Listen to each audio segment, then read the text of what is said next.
It was good to be back in the wilderness again, where everything seems at peace. I was alone, just me and the animals. It was a great feeling, free once more to plan and do as I pleased. Beyond was all around me. My dream was a dream no longer. I suppose I was here because this was something I had to do. Not just dream about it, but do it. I suppose, too, I was here to test myself. Not that I had never done it before, but this time it was to be a more thorough and lasting examination. What was I capable of that I didn't know yet? Could I truly enjoy my own company for an entire year? And was I equal to everything this wild land could throw at me? I had seen its moods in late spring, summer, and early fall, but what about the winter? Would I love the isolation then? With its bone-stabbing cold, its ghostly silence? At age 51, I intended to find out. Another 100 yards, and I broke out of the brush to my pile of cabin logs I had cut last July. I sat down and leaned against them, and while I chewed on a chunk of smoked salmon, my eyes wandered over the peeled logs. That had been a big job last summer. Hard work, but I enjoyed it. It was cool in the timber, and there were mornings I could see my breath. I had harvested the logs from a stand of spruce less than 300 yards from where they were now piled.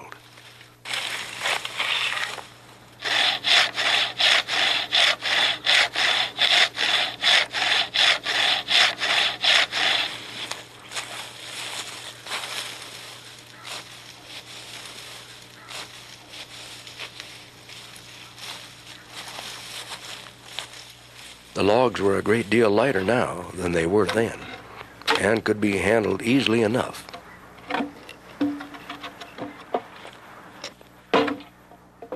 It was in the late spring of 1968 that Dick Prenneke decided to leave civilization behind to live in a pristine land yet unchanged by man, and to roam a wilderness through which few other humans have passed.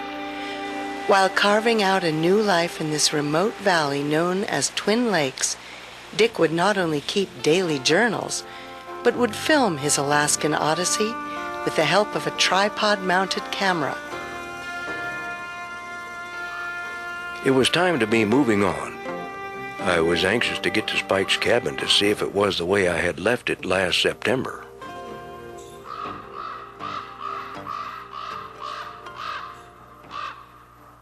About 500 yards more through the spruce and the willow brush, and there it was.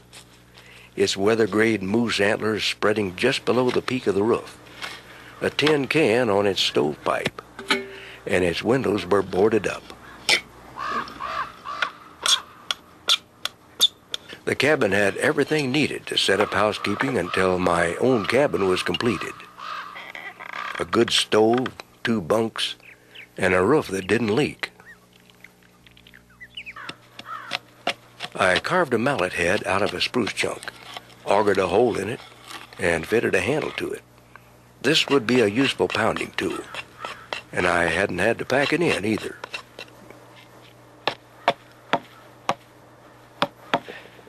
The same with the handles I made for the wood augers, the wide-bladed chisel, and the files. Much easier to pack without the handles already fitted to them.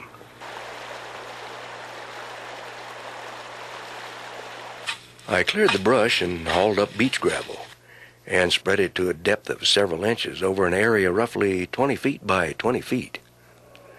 I felt I had made the best possible choice. It would be 11 feet by 15 feet. Its front door would face northwest, and the big window would look down to the lake.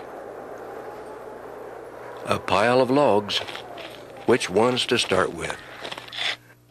To make a notch fit properly, you can't rush it. Make several saw cuts an inch or 2 apart, almost down to the pencil line, and whack out the chunks with an axe until the notch is roughly formed.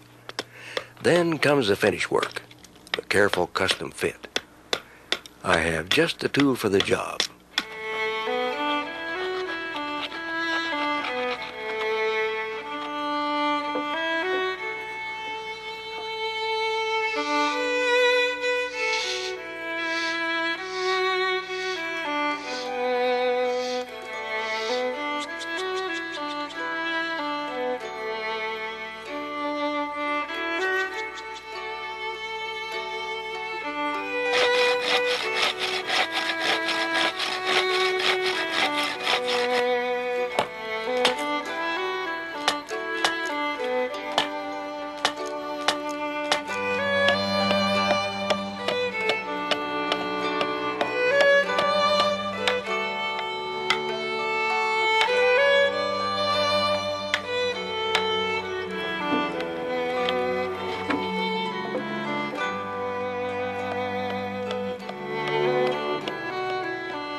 One log in particular required considerable hewing to straighten it.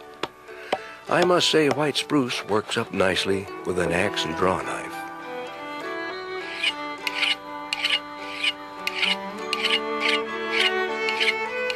Enough for this evening. The job has begun. Tomorrow should see more working and less figuring.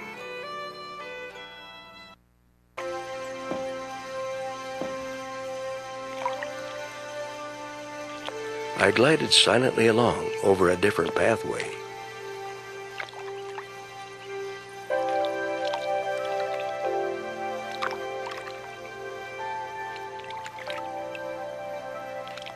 The cabin is growing.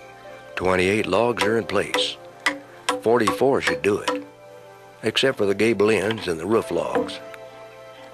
It really looks a mess to see the butts extending way beyond the corners, but I will trim them off later. You can't rush it.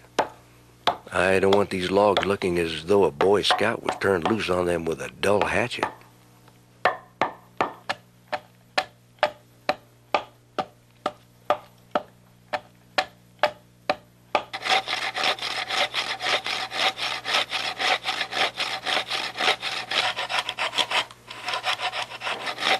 Finally back to the cabin building.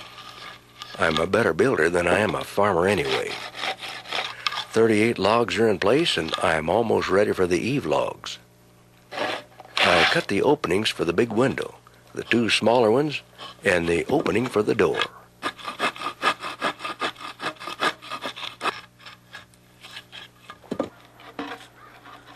Five logs were very special. These were the 20-footers, which along with the gable ends would be the backbone of my roof. 2 would be eave logs, 2 would be purlin logs, and the last and the straightest would be the ridge log.